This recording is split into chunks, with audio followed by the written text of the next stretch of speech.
Hi guys, we're back again with the Takes and Podcast version 3.0. and hopefully third time is charm. charm. So today we're going to be talking about smartphone design.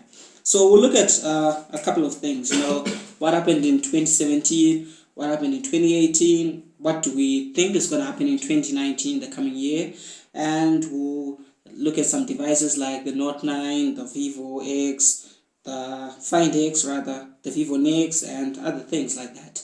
So yes, I'm Rufaro, if you've forgotten. And I'm Farai, one of the new guys. And I'm Edwin, the old guy. yeah. So let's kick it off, guys. Smartphone design in 2017.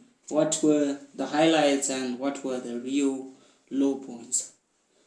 Yeah, it's all right. It's interesting. I'm still using a smartphone with the very first version of the 2017 design. I mean, it's an LG G6, and it's about the time where smartphone design went into 18 by 9s, 19.1 by 9s. To all those who don't understand these numbers, it's basically the screen ratio, how tall or wide or narrow the display was. And it was one of the more taller, narrower displays, and it was quite the trend for 2017 devices, flagships, premium mid-ranges. Pretty interesting.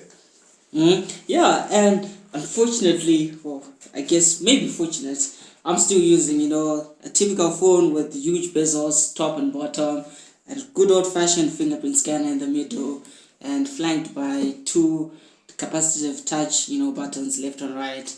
And for a year, most unfortunately, I guess it gets worse. I'm using a Nokia 1680C, what most of us would refer to as Mbuzi. Lost my phone a few weeks ago, so no smartphone trendy design here.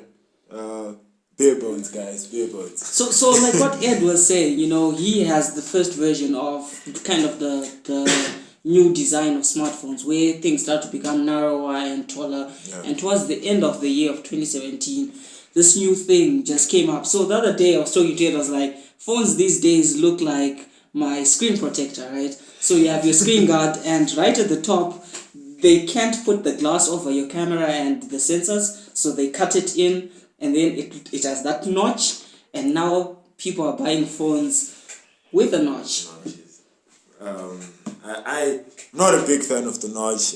Prefer the LG G6 design, prefer the Samsung Galaxy S9's S8 design more. I don't know, man. Notches are not for me. The symmetry.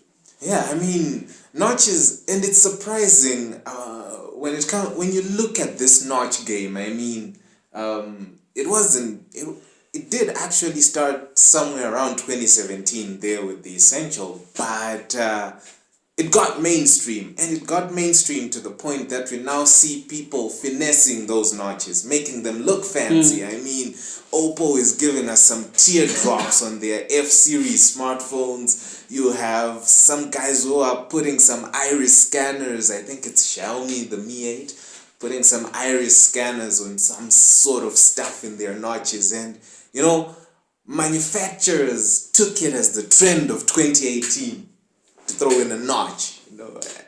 No matter how much we hate it, it's here. I guess I would blame Apple for that, man. Once they took it, because everyone thinks iPhone X was the first phone with the notch, but it essentially was essential.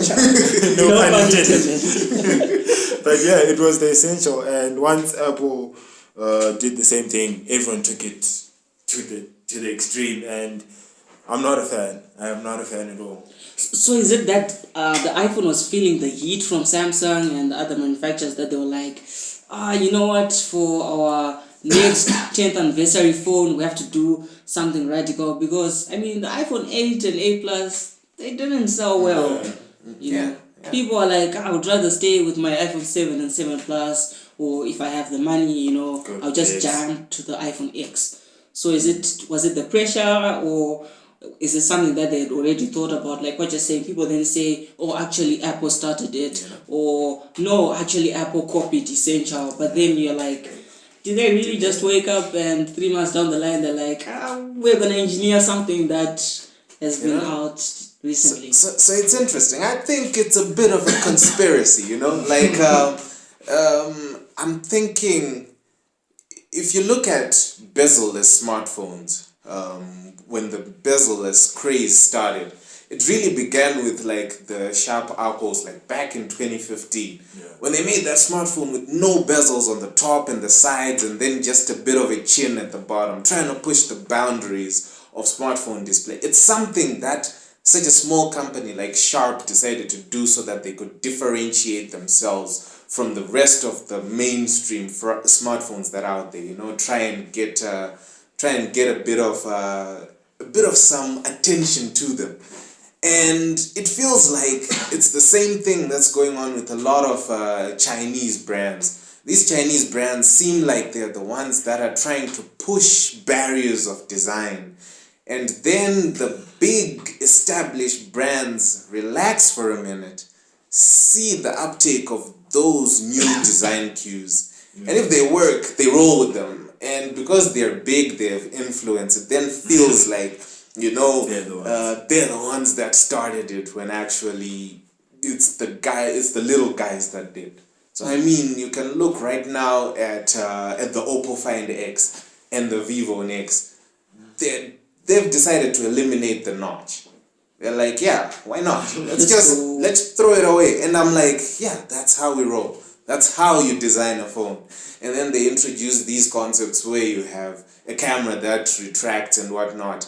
And Huawei is like, yeah, we could jump there too with the Honor Play, I think.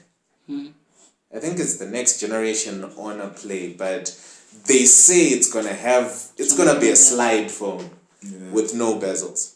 And you know, now we have this whole new door open where the little guys are innovating around having an all-screen smartphone without the notch. I mean, so I think that's the conspiracy. Let the little guys try it and test it for you, and then you just have to finesse it your way and make it mainstream. In your question really was, in essence, was Apple already planning the notch, or did they jump on a trend? I think the iPhone X, I think it was a deliberate choice, man. This was their 10th anniversary. They had to do something. Of course, the pressure was up because Samsung S8, I mean, people don't talk about it like that anymore, but when it came out, I mean, wow, that was something else. So I think it's a bit of both. They were going in this direction. I think they definitely had that in mind, because these devices, they're not made 2 months after a decision. It's almost maybe 10 months or something like that. So I think it was a deliberate decision by Apple to go this route.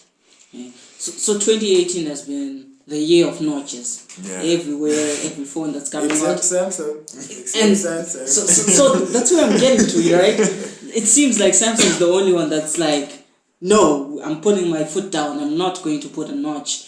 And a bit of Sony, but and a bit of Sony. Sony's doing the smartphone game. Depending on how relevant they are to you. Said no to notches. True. So now, the next year, right, 2019, is the 10th anniversary for Samsung, right? So are they going to be like, let's now bring the notch, or are we at the point where technology is now good enough to eliminate the notch entirely, like bottom and top?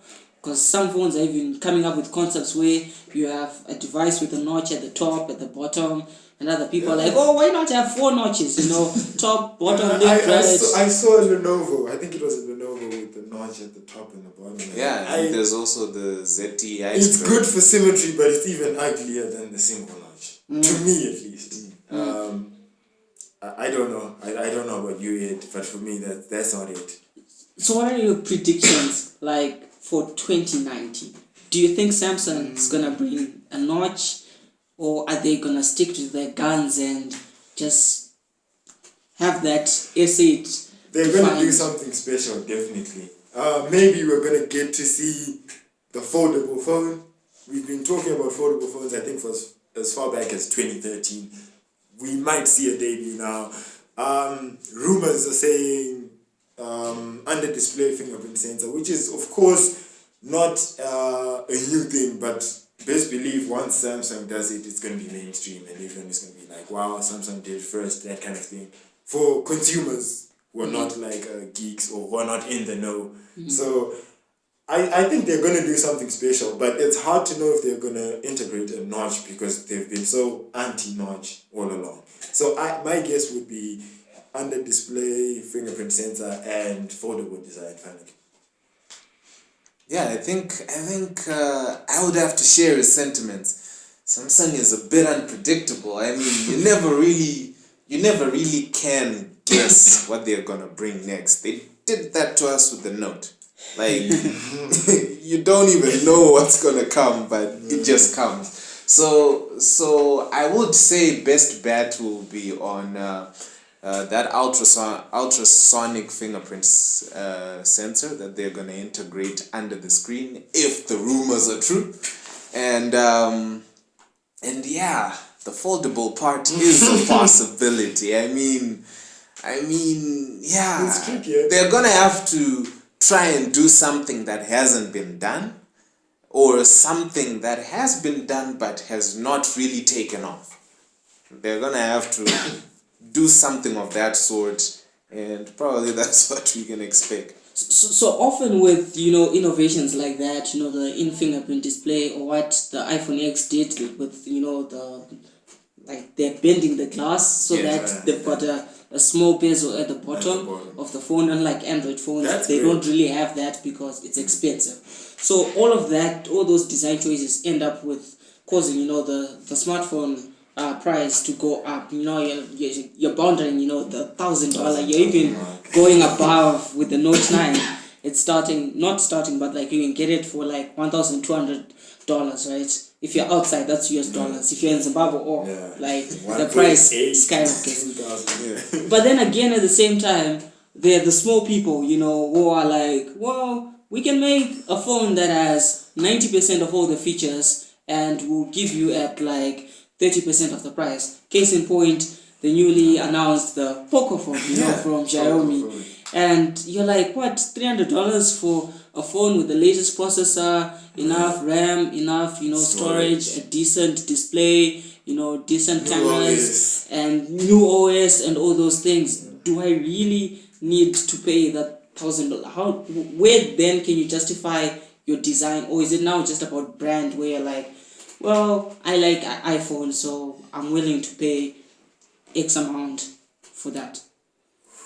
Yeah, true. I mean, it's now getting to crazy points. I mean, this is basically a flagship killer for a flagship killer. Like, I mean, $300 for those specs is seriously unreal, and you start to wonder if they can even manage that, because it is quite a phone for the money, and yeah, it's still crazy up to now that they could do that, and it makes sense that they're trying to launch it in India, where probably they'll get a bit of numbers there, a lot of traction there.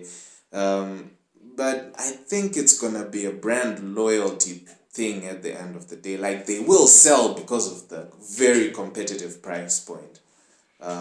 But people are loyal to brands. That's something that's how that you you make can. a $1 trillion company. Yes, you can't run away from that. People just want to associate themselves with a certain brand, and it's only a bit of some geeks that will then say, yeah, but more value is over there. So let me try and get myself a Poco phone and roll with that one. So yeah, I think they have the potential to sell because of such a competitive price. But they might not sell as big because of brand loyalty. I have to agree with Ed for the most part, because when OnePlus came out, I think it came out at $350, and we said, this is it. Everyone is going to have to start lowering their prices, but that's not happened. For some reason, prices are still going up. So I think maybe it's because of the way phones are bought outside of Zimbabwe, contract plans, that kind of thing.